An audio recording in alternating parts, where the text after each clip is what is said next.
Good morning students. Today we will discuss Unit 9.2.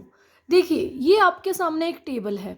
Sources of capital given है, amount given है, percentage given है, total capital का percentage given है, long term sources का क्या निकालना है.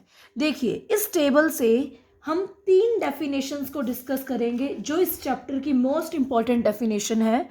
सबसे पहली डेफिनेशन है फाइनेंशियल स्ट्रक्चर की. सबसे पहली डेफिनेशन किसकी है? फाइनेंशियल स्ट्रक्चर की. सेकंड डेफिनेशन है कैपिटलाइजेशन की. थर्ड डेफिनेशन है कैपिटल स्ट्रक्चर की, जो चैप्टर का नाम है. सबसे पहले फाइनेंशियल स्ट्रक्चर क्या होता है? देखो, लाइबिलिटी साइड के टोटल को फाइनेंशियल स्ट्रक्चर बोलते हैं. लाइबिलिटी साइड का टोटल कितना है? 10 लाख. तो फाइनेंशियल स्ट्रक्चर कितना हो गया? 10 लाख. लाइबिलिटी साइड के टोटल को total of liability of balance sheet. ये लाइबिलिटी तो लिखी हुई है सारी, equity capital, preference capital, borrowed capital, retained profit, current liability, ये सारी लाइबिलिटी है. तो लाइबिलिटी के टोटल को हम बोलते हैं फाइनेंशियल स्ट्रक्चर. इस लाइबिलिटी में लॉन्ग टर्म सोर्सेज भी आते हैं, शॉर्ट टर्म सोर्सेज भी आते हैं. आप देख सकते हैं इक्विटी, प्रेफरेंस, बोरोड, रिटेन्ड, ये चारों लॉन्ग टर्म सोर्सेज हैं और करंट लाइबिलिटी क्या है? शॉर्ट टर्म सोर्स है. तो what is financial structure? Financial structure का मतलब होता है लाइबिलिटी साइड का total. It include long term sources as well as short term sources. अब उसके बाद आता है कैपिटलाइजेशन. कैपिटलाइजेशन क्या होता है? Total of long term source. Long term source के टोटल को क्या बोलते हैं? कैपिटलाइजेशन. तो बेटा ये रहा लॉन्ग टर्म, ये चारों लॉन्ग टर्म है, इनका टोटल यानी 9 लाख, इसे क्या बोलते हैं? कैपिटलाइजेशन. कैपिटलाइजेशन में शॉर्ट टर्म सोर्स यानी करंट लाइबिलिटी को इंक्लूड नहीं किया जाता. Is this clear? Financial structure क्या है?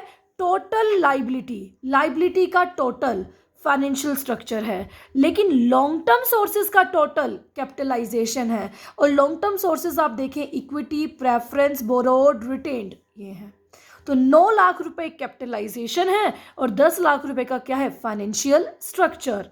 कैपिटलाइजेशन में शॉर्ट टर्म सोर्स को इंक्लूड नहीं किया जाता. उसके बाद आता है कैपिटल स्ट्रक्चर. कैपिटल स्ट्रक्चर क्या होता है? देखिए, कैपिटल स्ट्रक्चर का मतलब होता है ये जो परसेंटेज होता है लॉन्ग टर्म सोर्सेज का, तो कैसे लिखेंगे? Percentage of long term sources को हम बोलते हैं कैपिटल स्ट्रक्चर. परसेंटेज लगा लीजिए, रेशो लगा लीजिए, प्रोपोर्शनेट लगा लीजिए. तो प्रोपोर्शनेट या रेशो या percentage of long term sources. Long term sources का परसेंटेज या रेशो या प्रोपोर्शनेट क्या कहलाता है? कैपिटल स्ट्रक्चर कहलाता है. जैसे हमने ये कैसे निकाला percentage of long term sources? ध्यान से देखिए, इक्विटी कैपिटल कितनी है? 4.5 lakh. Total long term sources कितने हैं? 9 लाख. तो 4.5 लाख को 9 लाख से डिवाइड किया और मल्टीप्लाई कर दिया किससे? 100 से. It means 50% equity share issue हुई है. अब प्रेफरेंस देखते हैं कितनी?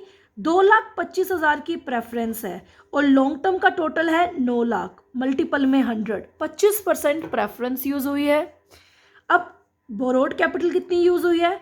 1,12,500 बोरोड कैपिटल है. 9 लाख लॉन्ग टर्म सोर्स का टोटल है, मल्टीपल 100 यानी 12.50 यूज हुई है बोरोड कैपिटल. और रिटेन्ड प्रॉफिट देखते हैं कितना यूज हुआ है? 1,12,500 अमाउंट है, टोटल है 9 लाख, मल्टीपल में 100, 12.50. आपने डिवाइड 9 लाख से करना है क्योंकि लॉन्ग टर्म सोर्सेज की परसेंटेज को क्या बोलते हैं? Capital structure. ये तो टोटल कैपिटल का परसेंटेज गिवन है, लेकिन हमें इससे कोई मतलब नहीं है, हमें मतलब है लॉन्ग टर्म सोर्सेज की परसेंटेज से. देखिए, लाइबिलिटी के टोटल को फाइनेंशियल स्ट्रक्चर बोलते हैं, लॉन्ग टर्म सोर्सेज के टोटल को कैपिटलाइजेशन बोलते हैं, percentage of long term sources को कैपिटल स्ट्रक्चर कहते हैं. उसके बाद आता है फाइनेंशियल लिवरेज. ये फाइनेंशियल लिवरेज क्या होता है?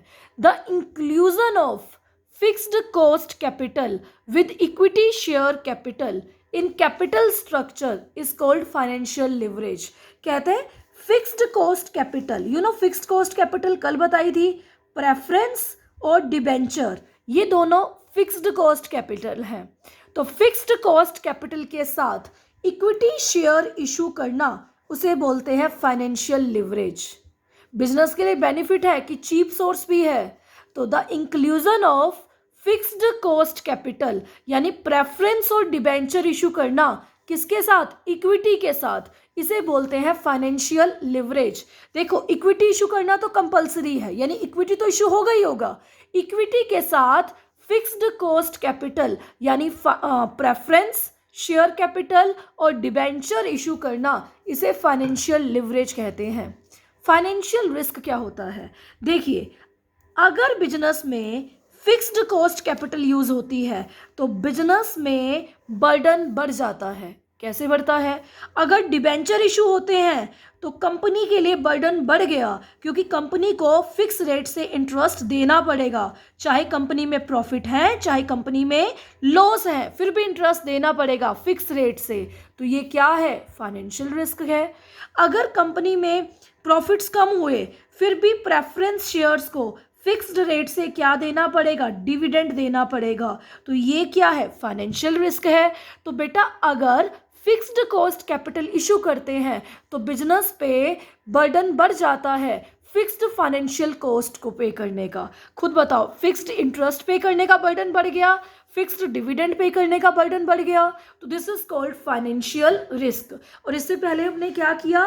Financial leverage, fixed cost capital के साथ इक्विटी शेयर इशू करना, उसे बोलते हैं फाइनेंशियल लिवरेज। और फाइनेंशियल रिस्क मैंने आपको बता दिया, फिक्स्ड कॉस्ट कैपिटल जितनी ज़्यादा इशू करोगे उतना बिजनेस में रिस्क क्या होगा? ज़्यादा होगा।